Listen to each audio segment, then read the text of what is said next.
Vamos iniciar então a abordagem sobre os métodos de análise estatístico de séries de precipitação.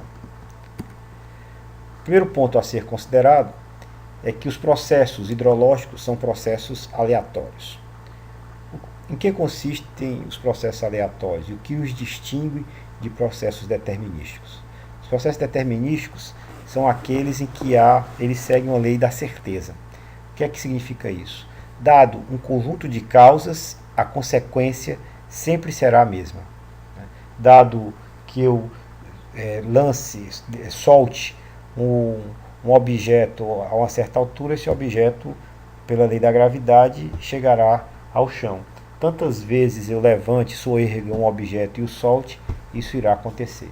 Então, dado o conjunto de causas, ou seja, um objeto é levado, né, sem ter nenhum tipo de anteparo para segurá-lo nessa altitude. Se eu liberar esse objeto, ele vai cair. Isso é um processo determinístico. Dado o conjunto de causas, nós temos um único resultado. Os processos aleatórios são aqueles processos que as mesmas causas levam a resultados diferentes. Né? Por exemplo, soltar um dado na mesma altura, a face em que ficará para cima do dado, você não consegue prever se o dado foi um dado honesto. Você não consegue prever qual das faces irá acontecer. Você sabe que o domínio de resultados vão ser 6 possibilidades, né? E se o dado for honesto, cada uma delas, em média, vai acontecer com frequência de 1/6 das vezes. Né? Se tiver um grande número de simulações, 1/6 das vezes tenderá a ser em cada uma das faces. Mas você não sabe especificamente qual delas vai cair num dado evento de simulação, de lançamento.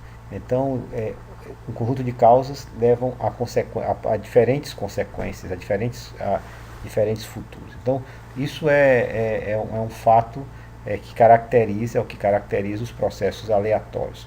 Então, as variáveis ligadas à hidrologia, e notadamente à precipitação, são variáveis aleatórias. Né? Essa aleatoriedade, a origem da aleatoriedade pode ser a não linearidade dos processos, né? Mas nós não iremos discutir isso agora.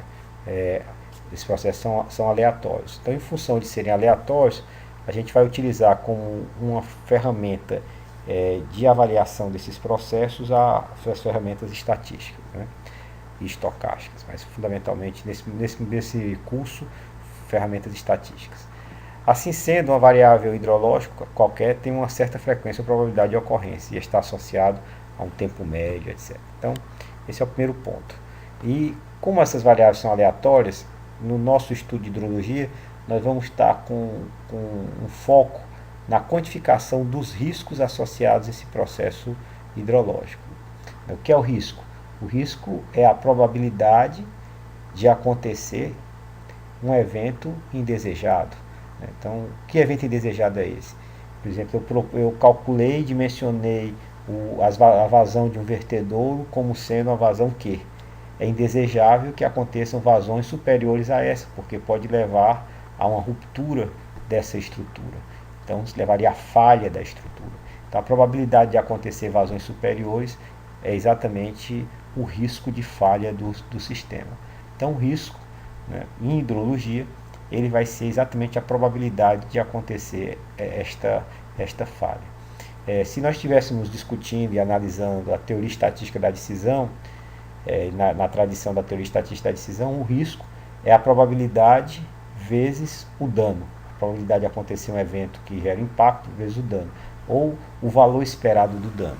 Mas em hidrologia, nós vamos definir o risco como sendo a probabilidade de acontecer um evento indesejado. Isso acontece porque muitas vezes em hidrologia é difícil fazer uma valoração econômica do dano, ou o custo dessa valoração econômica é muito alto com relação aos custos do empreendimento.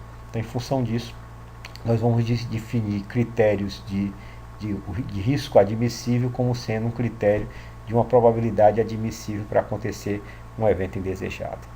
E a incerteza aqui, na realidade, a incerteza aqui é exatamente um evento aleatório onde a gente não tem condições de calcular um evento incerto, é um evento que a gente não vai ter condições de calcular a probabilidade. Existem outras definições de risco e de incerteza, né? Mas nós vamos ficar com essa. Risco é quando eu tenho capacidade e condições de fazer uma estimativa da probabilidade de acontecer o evento, e a incerteza, nesse caso aqui, vai estar associado quando a gente não tem condições de fazer essa estimação. Na literatura, nós podemos encontrar outras abordagens, mas em hidrologia é frequente a gente fazer essa distinção entre risco e incerteza.